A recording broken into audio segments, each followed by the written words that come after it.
In academia, in the beginning in the late 80s and then into the 90s, there was this idea being sold, particularly by organization economists, that basically you could break up big firms and create more value because the corporate offices of these things was only overhead.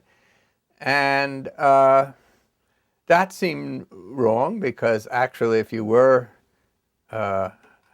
believed in markets, you'd looked around the world and you saw an awful lot of big multi-business firms, and they were prospering. And so I thought I would spend some time exploring what I called corporate value added. And I did that. And all of a sudden it occurred to me that one of the things that was most closely associated with the creation of real value and sustained over long periods of time was management of succession. And it's not, as soon as you say it, it's pretty obvious that if you can continue to have good leadership, that's going to be very important to a company, or to a nation for that matter. When we study history, we see the same thing. So I did begin to explore and study. I studied CEO succession, and that led to the book, because that's the way academics communicate once they've got a body of knowledge. Well, one of the critical findings was that the way you manage succession is basically the way you manage the company. And companies that have problems with succession usually also begin to have problems with their business. The two tend to go together. Companies that are able to manage succession well have been investing in the development of leaders, of their people, at the same time that they're developing businesses. In any significant period of time, like several years, 5, 10, it's very, very hard to have a successful business without great people running it. This is a tough world we live in today, lots of competition. So that emerged very clearly, that as one finding. And then there are lots of elements about which we can talk about if you want, as to what it means to the way you manage the company. Management succession begins with who you're recruiting, how you bring them on board in the company, the career paths that are available for them, the training they get, the mentoring they get, the way in which they are developed. So a critical question that comes up all the time is, we have a critical job that's opening up that needs to be dealt with. Who do we put in? Well, in the world you just described, the simplest thing is to find the person who can probably do the best job with it and put him in at that, or her in at that point. But that's not what you really want to do. Is you want to also say, who has a good crack at doing that job, but would really grow because they'd done it. And the story that is often used on this point is that in the career of Jeff Immelt, he was brought in to turn around the home appliance business during a period of a big recall, and it was a nightmare. But he is often says in discussing this that he'd never be CEO of GE had he not had that really tough particular experience. An inside-outsider is someone who is growing up within the organization in just the way I've been described. Was recruited well, developed, and is identified as having potential and given more responsibility. But somehow has managed to also maintain a sense of where the world is going and what is going to have to change in the company if it's going to be successful in the next period. So it's quite, typically the insiders are great, but by the time they get up to the very top, they've drunk the Kool-Aid, and they really believe in their organization to the extent that they don't see the need for radical change. They know certain things have to change, do this, do that, and they tend to see things in terms of what you could do step by step. Excuse me, what they could do step by step. But the world is changing very, very, very fast, and that's not enough. And it's often critical to see that real change is needed. That's what you look for. I mean, typically, we know, we see them in any organization we've been with. They are often a little, they tend to be smart, they tend to be difficult, they don't always have the kind of, they don't necessarily play well with others, so they need some work.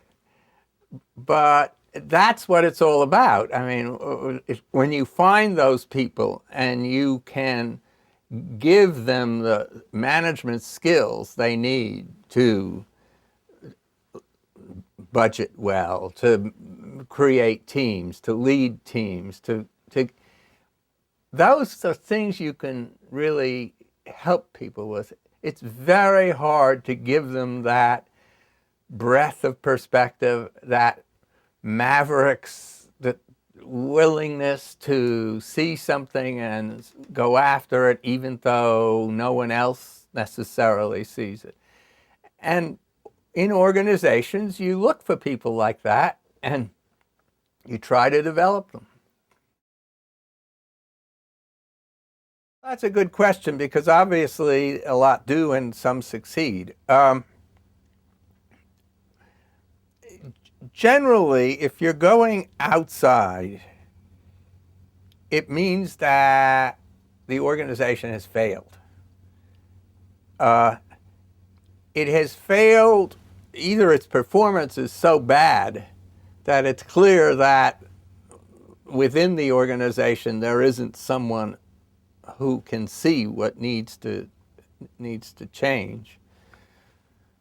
Or they simply haven't developed, it may be successful, but they, for reasons such as you described, where there's a very strong leader that's never developed others, there's no one to take over who has the real strength. There are organizations, I mean, I think, frankly, a lot of schools, school systems, need change. And they can't get it from within because from people within don't have the skill set.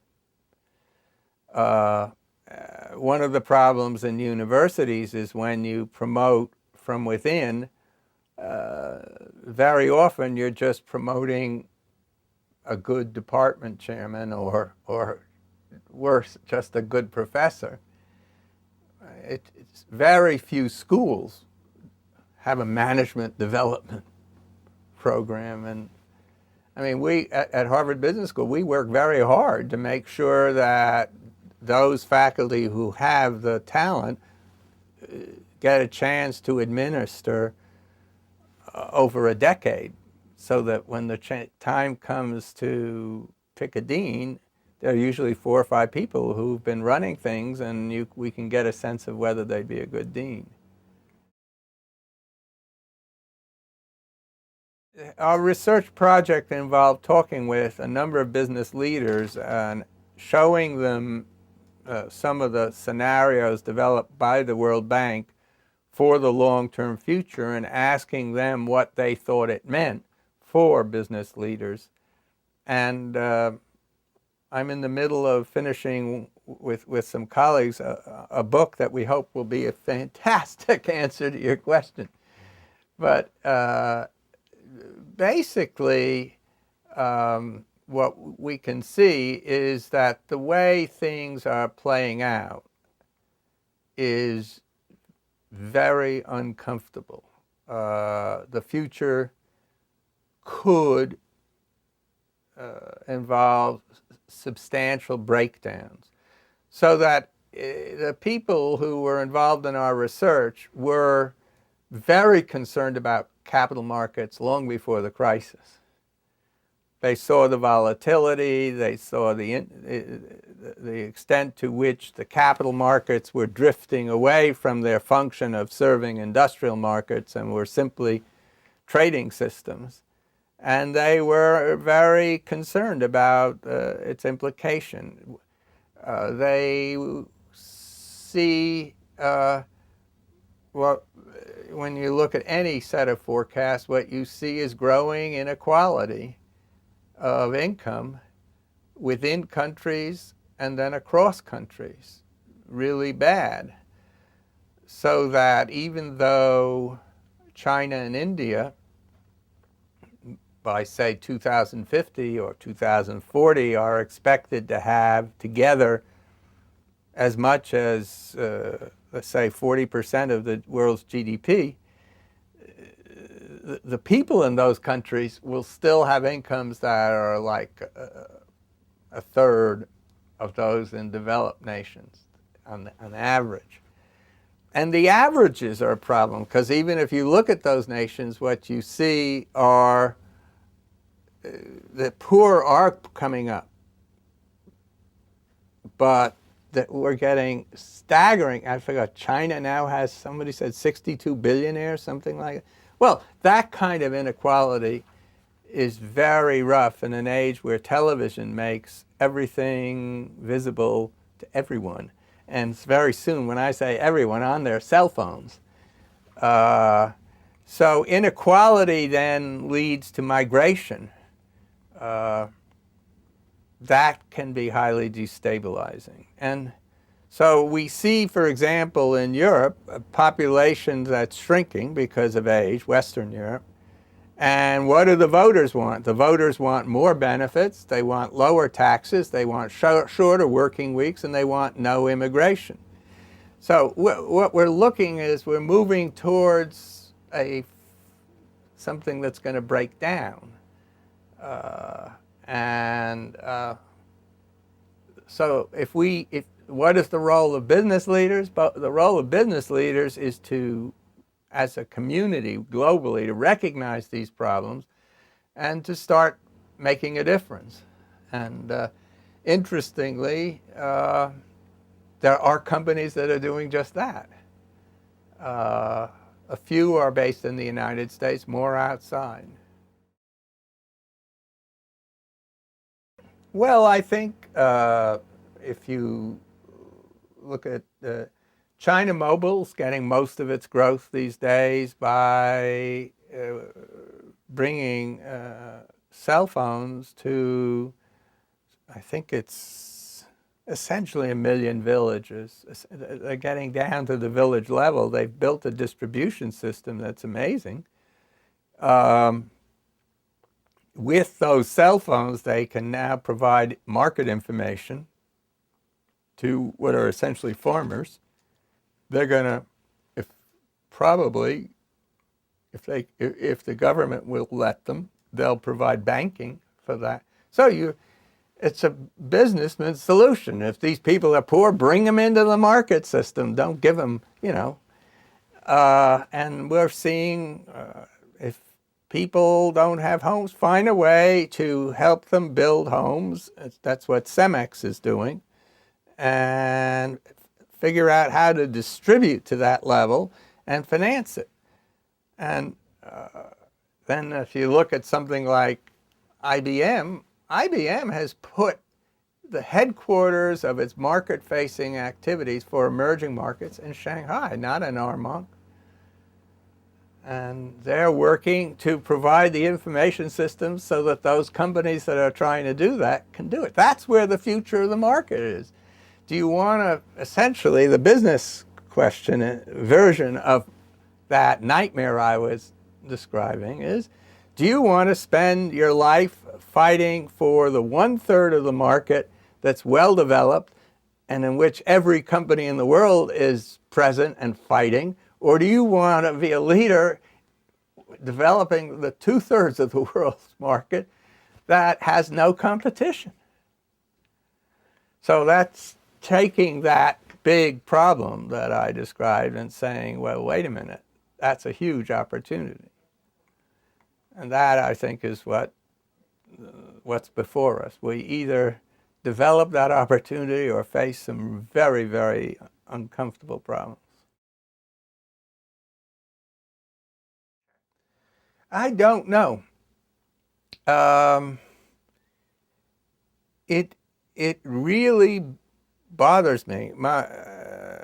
So we can observe that basically what's happened is that the size of capital markets have become huge. So, and then trillions of dollars move around the world every day in the banking system.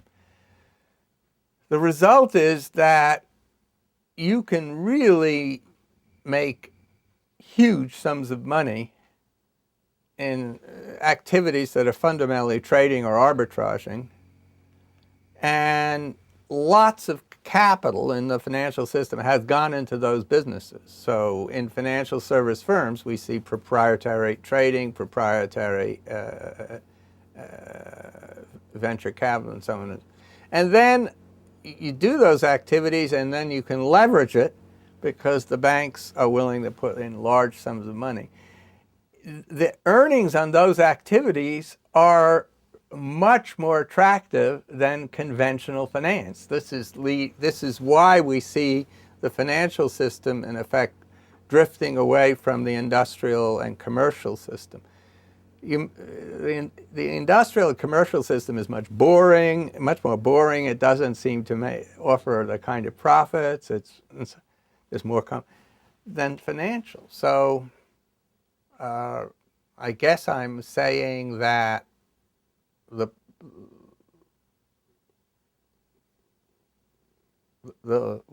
leaders of great financial institutions have found that they can make a lot of money by building organizations that in effect have traders. And we can be critical of that, but that's the way the markets have developed.